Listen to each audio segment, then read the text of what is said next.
कुठे आनंद नगर आता एस्केट करायचं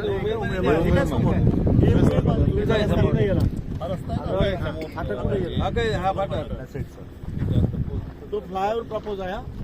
फ्लायओव्हर लक्षात फ्लायओव्हर आहे तो व्हायला पाहिजे ते पण आम्ही चेक केलं आमच्या ह्याच्या बाहेर येतो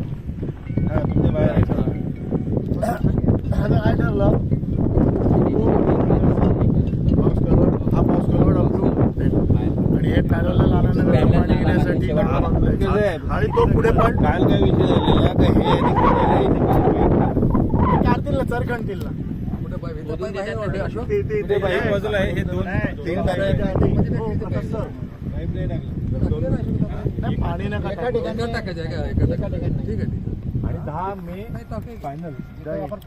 तू आणि सचिन आणि आशिष दोघांनी तुम्ही 15 मे करा पण ते करा सर ओपन करायला लागेल ना पर्याय नाही अरे नक्की खूप इश्यू होतील सर तुमच्यापेक्षा आम्हाला आमची नोकरीची काळजी आहे ना आम्हाला घरी पाठवतील साहेब दुसरा तो आपला तो तिथून आपण चर मारतो तो पाणी येते ना याला त्याला काय चर करावं लागेल ते पण ते याला जॉईंट आहे तो पाणी आपण तिकडे बांधतोय ना त्याला बाहेरून काढून देतात ना हीच सर आपण आता जे आहे की नाही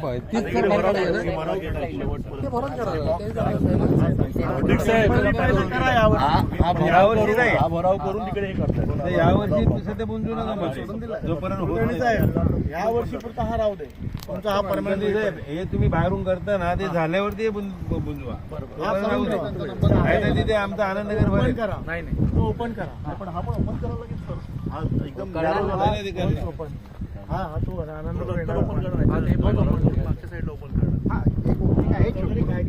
ओपन नाही केला ना आता नाही कमी केलाय ना हा ओपन करायला लागेल शेवटपर्यंत एका ठिकाणी आम्ही बंद केला त्याला ओपन करून देऊ आता सर त्याच्यातली मॅनग्रोव्हची परमिशन तुमच्याकडे आहे की नाही तुम्हाला सांगतो ना हा पाणी जोरात निघायला पाहिजे ना हा सध्या यावेळेला ओपन करून घ्या मॅनग्रोव्ह त्याच्यात तुम्हाला अशी पण काढायची आहेत ठीक आहे ती माती भरावामध्ये आहेत तर त्याला विरोध कोणाचा नाही आहे तुम्ही तो नाला मारून घ्या यावर्षी पाणी हा जो इथला तुमचा ह्या पाईपचा पाणी येणार तिथल्या पाईपचा पाणी येणार तो त्याच्यातून निघून जाणार ठीक त्या पाईप ट्रेन पहिले बघितले ते आणि हे याला समांतर चर मारून घ्या तुम्ही दोन्हीकडून पाणी जाईल ठीक या पावसाळ्यात रेल्वेच्या खालून पण आणि त्या नाल्याला पण जाईल ब्रिजच्या खालून सध्या येतं ते पाणी आणि हे पण असं येतं ठीक आहे काय हरकत आणि हा तुम्ही परमनंट बांधणार तेव्हा मग हा तुम्ही बंद करा ठीक चौधरी लक्षात